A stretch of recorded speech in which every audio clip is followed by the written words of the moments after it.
हिंदू शास्त्रों में कहा गया है कि जो स्वजन अपने शरीर को छोड़कर चले गए हैं, चाहे वे किसी भी रूप में अथवा किसी भी लोक में हो, उनकी तृप्ति और उन्नति के लिए श्रद्धा के साथ जो शुभ संकल्प और तर्पण किया जाता है वह श्राद्ध है। माना जाता है कि सावन की पूर्णिमा से ही पितर मृत्यु लोक में आ जाते हैं और नवांकुरित कुशा की नोकों पर विराजमान हो जाते हैं। ऐसी मान्यता है कि पितृपक्ष में हम जो भी पितरों के नाम का निकालते हैं उसे वे सूक्ष्म रूप में आकर ग्रहण करते हैं। केवल 3 पीढ़ियों का श्राद्ध और पिंड दान करने का ही विधान है।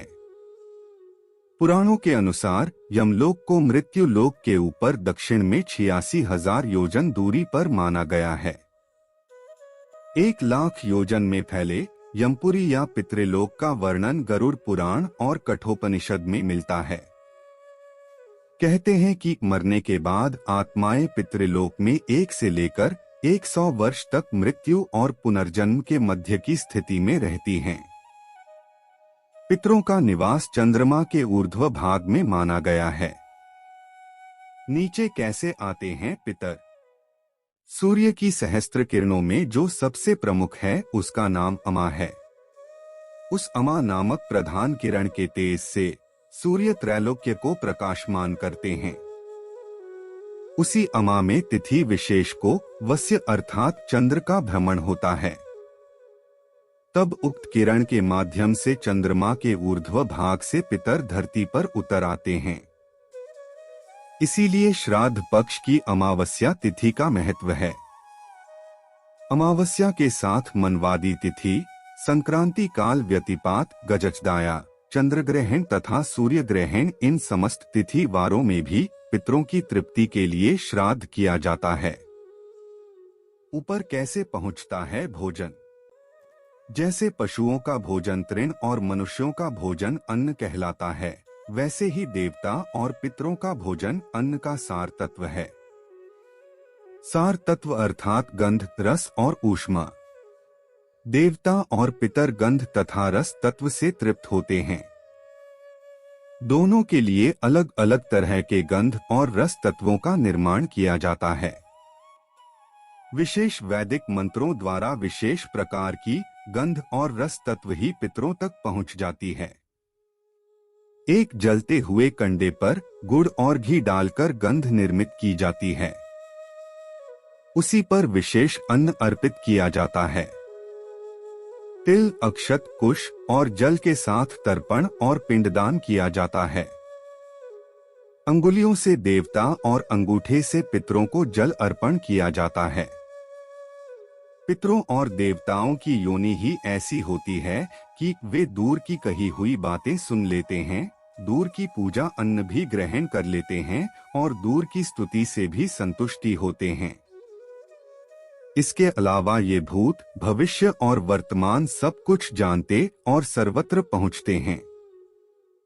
मृत्युलोक में किया हुआ श्राद्ध उन्हीं मानव पितरों को तृप्त करता है जो पितृलोक की यात्रा पर हैं। वे तृप्त होकर श्राद्धकर्ता के पूर्वजों को जहां कहीं भी उनकी स्थिति हो जाकर तृप्त करते हैं। अतः श्राद्ध पक्ष में पितरों का पिंडदान और तर्पण कर अपनों को भोजन कराना चाहिए।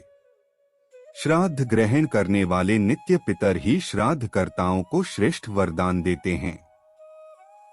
कुछ लोग यह भी सोचते होंगे कि श्राद्ध में प्रदान की गई अन्न, जल, वस्तुएं आदि सामग्री पितरों को कैसे प्राप्त होती होगी।